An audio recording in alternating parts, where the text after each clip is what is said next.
हाय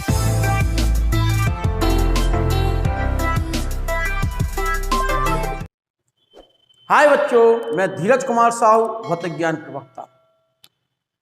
हमने बर्नौली प्रमेय को जाना, उसके अनुप्रयोग के अंतर्गत चलते हैं। आज का टॉपिक मजेदार खेल के साथ, बहुत ध्यान से सुनेंगे। बर्नौली प्रमेय हमने क्या जानी, पहले उसे लिख लेते हैं।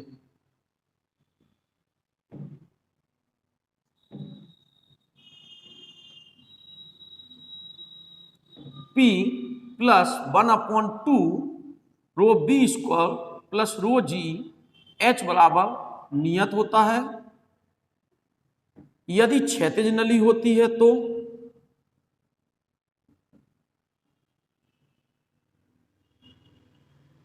P प्लस 1/2 रो बी स्क्वायर बराबर क्या होता है, नियत।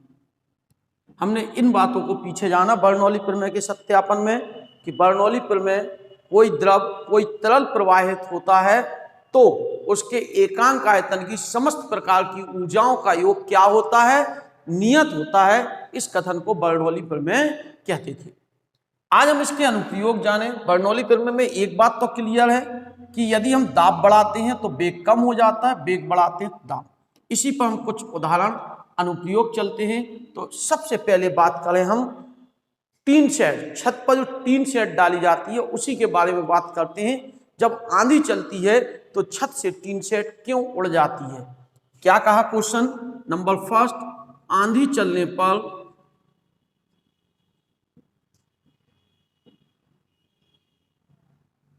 छत की टीन शेड उड़ जाती है, क्यों।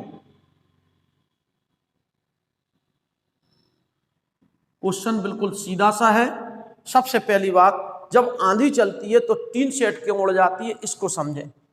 देखें, ये हमारा मकान है, इस मकान के ऊपर यह टीन शेड डला हुआ है।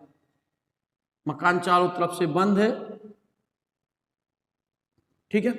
जब आंधी चलती है तो आंधी चलने पर बाहर वेग, वायु का वेग बढ़ जाता है। चूंकि बर्नौली प्रमेय P बराबर 1/2 रो वी स्क्वायर बराबर क्या होता है, नियत। यहां पर वेग बढ़ने के कारण P का मान क्या हो जाएगा, कम। P माने दाब, P क्या हो जाएगा, कम। लेकिन अंदर से P क्या लग रहा है, ज्यादा लग रहा है, वायुमंडलीय दाब। ऊपर P कम हो गया, इसके कारण टीन शेड कहां को उठेगी, ऊपर को उठेगी।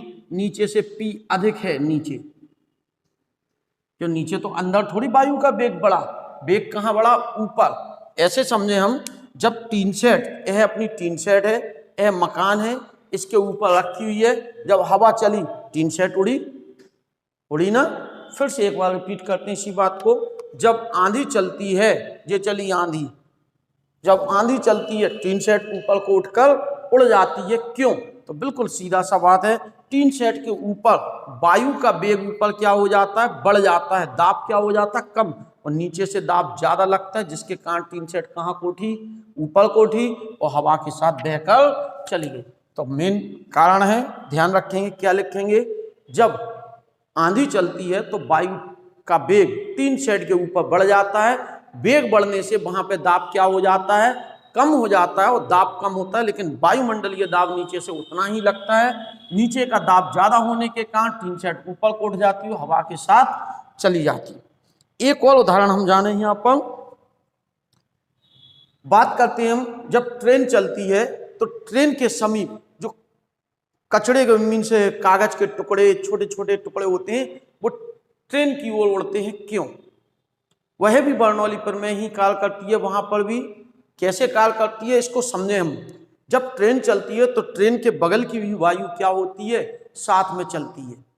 वहां पर ट्रेन के समीप वायु का वेग ज्यादा होने के कारण वहां दाब कम हो जाता है, और इस प्लेटफार्म पर डले कचड़ों पर बाहर से दाब क्या लगता है, ज्यादा, जिसके कारण वह कूड़े करकट के टुकड़े ट्रेन की ओर क्या होने लगते हैं, उड़ने लगते हैं, ठीक है। एक और हम उदाहरण बात करें यहाँ पर बर्नौली प्रमेय का। एक छोटा सा खेल है, बचपन में इस कागज को लिया हमने, इस पट्टी को देख रहे हैं कागज की, अगर हम इसके ऊपर फूंक मारें तो क्या होगा, कागज नीचे को जाएगा, ऊपर। देखें, करते हैं, कहां को उठ रहा है, ऊपर को, जैसे ही हम इसके ऊपर फूंक मार रहे हैं ऊपर को, कारण वही यहाँ पर वायु का वेग क्या हो गया, बढ़ गया।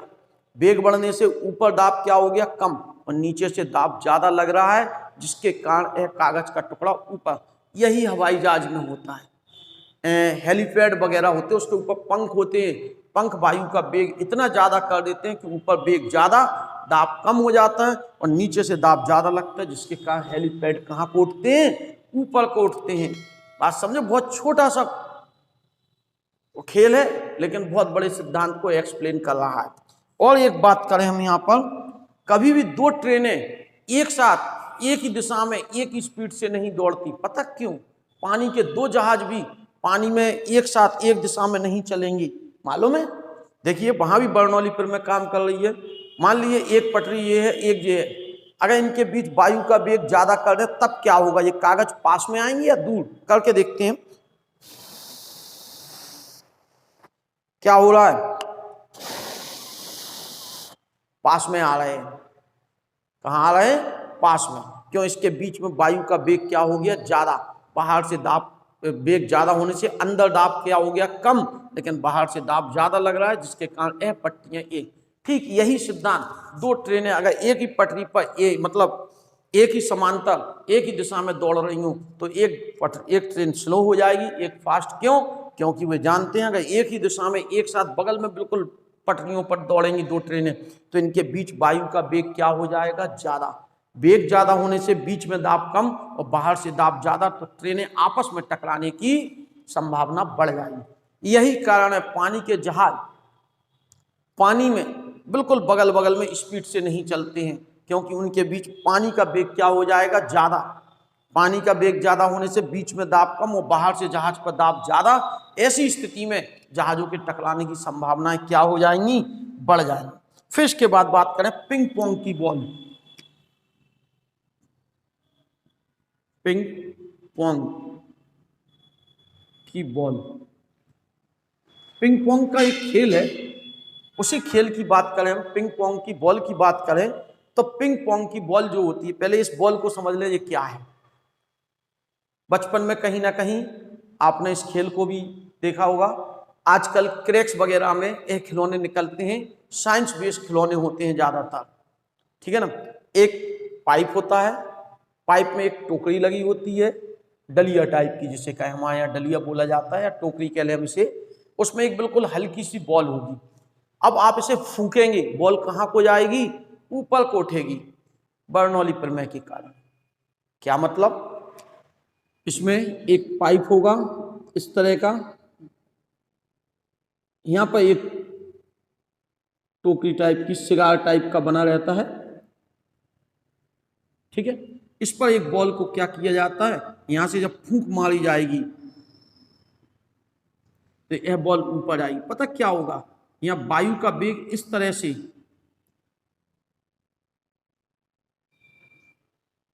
एक छोटा सा पॉइंट होगा यहाँ हवा निकलने की, इससे जो वायु निकलेगी वो इस तरह से, इस बॉल यहाँ पर वायु का वेग ज्यादा हो जाएगा।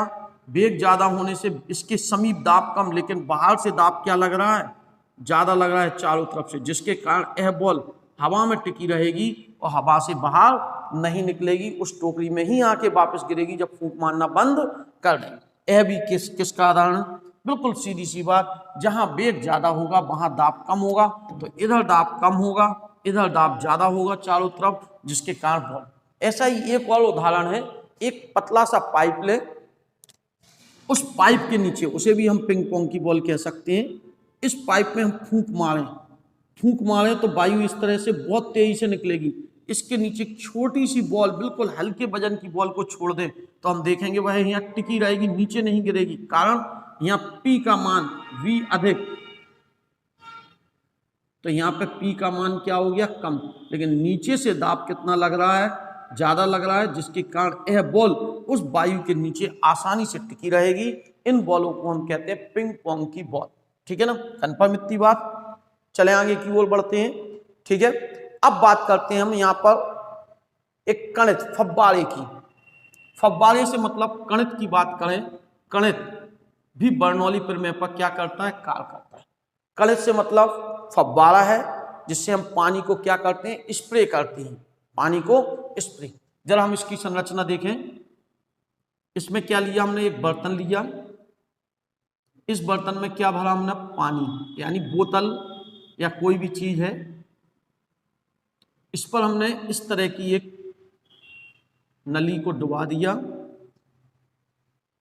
ठीक है, और इसको हमने एक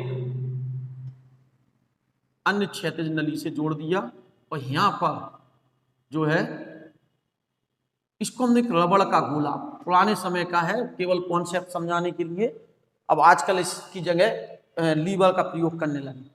जैसे ही हमने इसे दबाया, दबाने के कारण यहाँ पर बी क्या हो गया, अधिक, वायु का वेग क्या हो गया, अधिक, वायु का वेग अधिक होने के कारण इस स्थान पर पी का मान क्या हो जाएगा, कम, दाब का मान कम हो जाएगा। तो यहाँ से तो दाब बराबर लग रहा है पानी का वजन, तो यह पानी कहाँ को चढ़ जाएगा, नली में ऊपर की ओर चढ़ जाएगा, और हवा के साथ ये क्या हो जाएगा, स्प्रे हो जाएगा, फैल जाएगा। इस सिद्धांत को बर्नौली पर में कॉन्सेप्ट वही P + 1/2 रो V² बराबर क्या काम कर रहा है, नियम। जहां वेग ज्यादा होगा वहां दाब क्या होगा, कम होगा। यहाँ पर वायु का वेग ज्यादा कर दिया, इसे दबाने से एकदम वायु तेजी से निकली, वायु का वेग अधिक होने से दाब का मान क्या हो गया, कम हो गया। दाब का मान कम होने के कारण वायु क्या हो गई, बिल्कुल सीधी चली। आगे बढ़े, गणित के बाद हम बात करें फिल्टर पंप। फिल्टर, इसका काम होता है छोटी से छोटी चीजों को साफ करना। आजकल गाड़ी के साइलेंसर वगैरह इसी सिद्धांत से साफ किए जाते हैं। साइलेंसर में कार्बन हो गया, अब कार्बन को किसी चीज, साइलेंसर पैक होता है गाड़ी का, अब उसे साफ करना है, कैसे निकालो, मान लो एक छोटी सी बोतल है, इसमें कोई चीज फंस गई, गंदगी सी लगी हुई है, उसे हम साफ, तो हम कैसे निकालें, तो उसे साफ करने के लिए ही हम इस फिल्टर का प्रयोग करेंगे, जो कि बर्नौली प्रमेय पर आधारित है।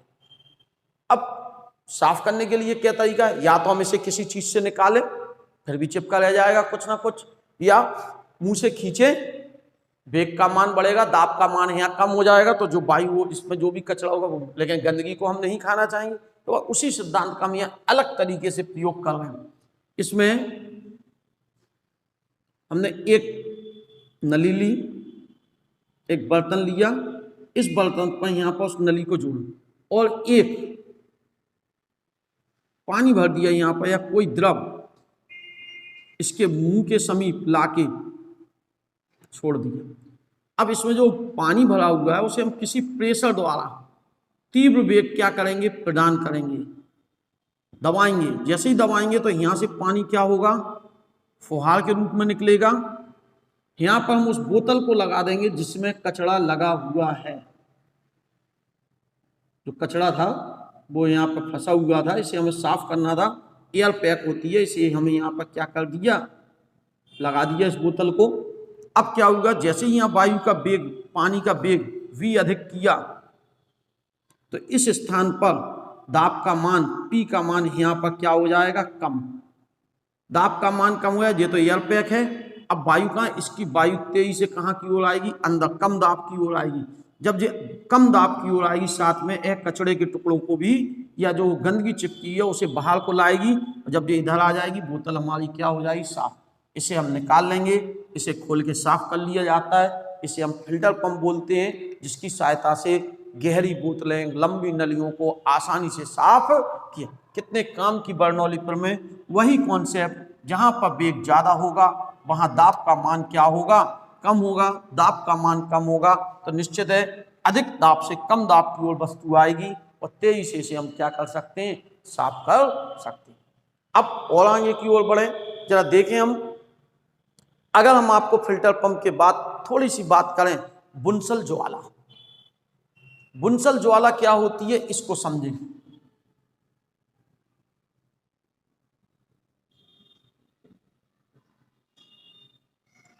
बुनसल ज्वाला सबने देखी इस ज्वाला को, कोई ऐसा बच्चा जिसने नहीं जानता हो। गैस है घर में, गैस भी बर्नौली प्रमेय पर ही काम करती है। हम जानते हैं किसी भी ईंधन को जलाने के लिए हमें किसकी आवश्यकता होती है, ऑक्सीजन की आवश्यकता होती है। अब आप आज अपने गैस का चूल्हा जो है उसे पलट के देखें तो आप पाएंगे कि उसके जो गैस की नली लगी हुई है चूल्हे में, दो बड़े बड़े छेद हैं।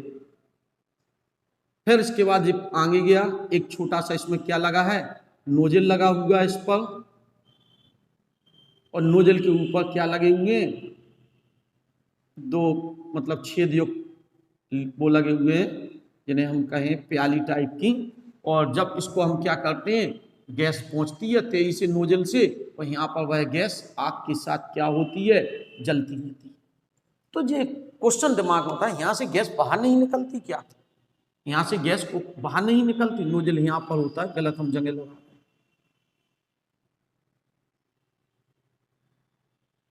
हैं। तो ऐसा क्यों, इन छेद का क्या लॉजिक है, क्यों इतने बड़े बड़े होल कर दिए पाइप में, इन पाइप से, इन होल से गैस को, एलपीजी गैस बाहर निकल जाएगी, लेकिन नहीं निकलेगी। उसका कारण समझे क्यों, गौर करें। जैसे ही यहाँ पर दो होल होंगे नोजल के ही पास, इससे गैस को हम तेजी से प्रवाहित करेंगे, तो यहाँ वेग का मान क्या हो जाएगा, v अधिक हो जाएगा। v अधिक होने से p का मान क्या हो जाएगा, कम। जब p का मान कम हो गया तो बाहर की वायु इन होल से कहाँ पहुंच जाएगी, अंदर। अंदर की चीज बाहर नहीं आ, ज्यादा दाब से कम दाब की ओर वस्तु जाती है तो वायु अंदर जाएगी। वायु में क्या होती है, ऑक्सीजन होती है, वह ऑक्सीजन एलपीजी के साथ मिल जाएगी। यहाँ नीली लौ के साथ अगर इन छेदों को बंद कर दिया जाए तो ऑक्सीजन नहीं मिलेगी एलपीजी में, एलपीजी को नहीं जलाया जा सकता। यही कारण है सिलेंडर के अंदर भरी गैस में आग नहीं लगा सकते आप, क्यों, उसमें ऑक्सीजन है ही नहीं, एलपीजी अकेली जलेगी नहीं। तो कभी भी सिलेंडर पे आग लगे, ऊपर निकल रही हो, तो आपको किस सप्लाई को काटना है, उसकी ऑक्सीजन।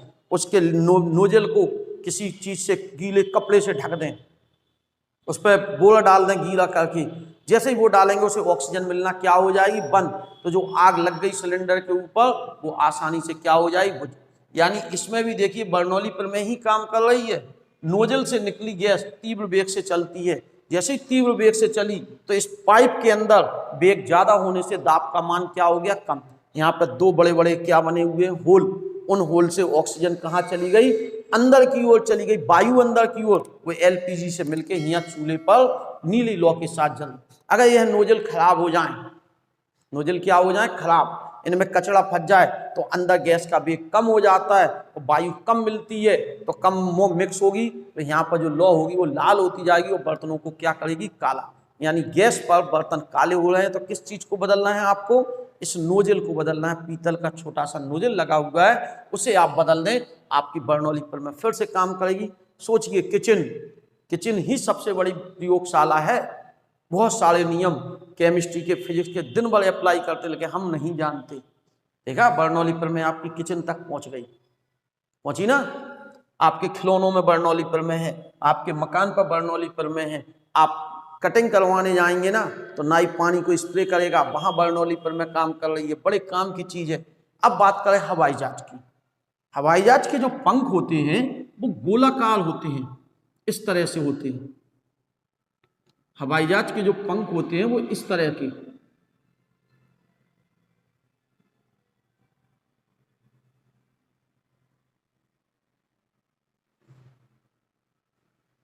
इस तरह के आकृति गोल बनाई जाती है, ऐसे नीचे से बिल्कुल सीधी रखी, ऊपर से। हवाई जहाज का आकार भी ऐसा ही बनाया जाता है, जब गोल करें हम,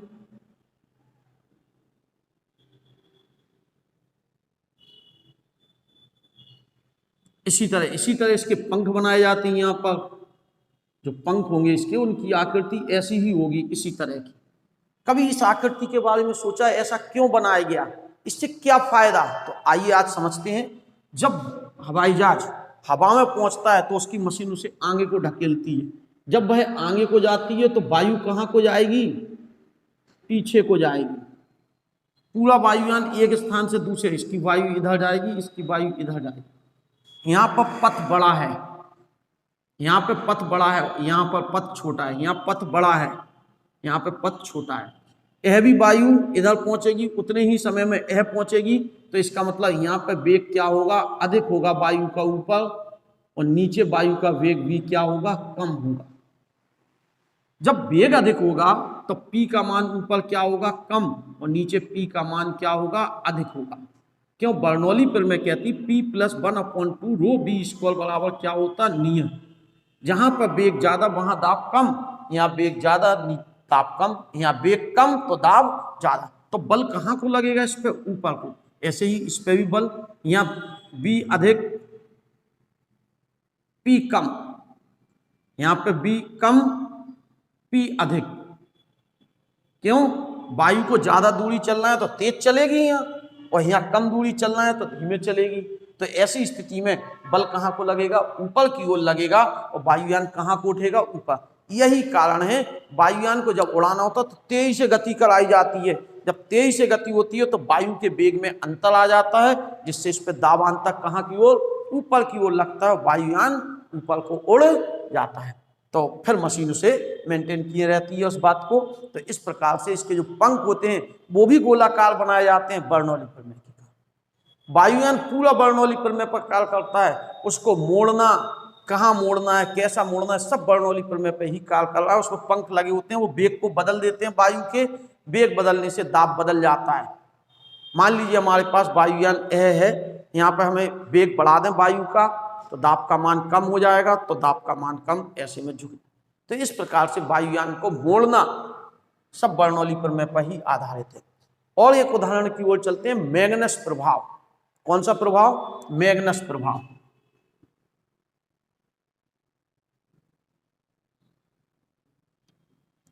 मैग्नस प्रभाव की बात करें तो मैग्नस प्रभाव क्या है, बॉल, तुमने देखा होगा स्पिन बॉल होती है, जब हम उसे स्पिन कराना चाहते हैं तो हम उसे गोल गोल घुमाकर क्या करते हैं, फेंकते हैं। जैसे ही गोल फेंकते हैं तो वह नीचे टप्पा खाकर स्विंग हो जाती है, या तो इधर को चली जाएगी, या वो इसके बर्नौली प्रमेय पर ही कहा। ये बॉल है हमारी,